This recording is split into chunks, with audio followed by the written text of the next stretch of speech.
ওমর ইবনে আব্দুল আজিজ রাহমাতুল্লাহ আলাইহি মাঝে মাঝে কবরস্থানে যাইতেন আর কবরের দিকে তাকাইয়া তো মৃত্যুকে স্মরণ করতেন।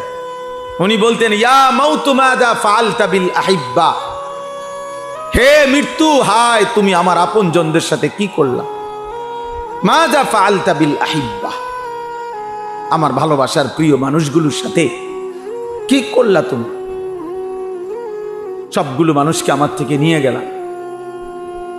আইনাল আহবাব, আমার বন্ধুরা কোথায়, আমার সাথীরা কোথায়। এই নিজে নিজে বলতেন, আমার ভালোবাসার মানুষগুলো কই, আমার বন্ধুরা কই।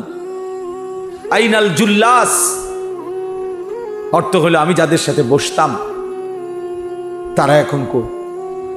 আইনাস সাম্মার, যাদের সাথে আমি রাত জেগে কথা বলতাম, আমার সেই দোস্তরা কোথায়।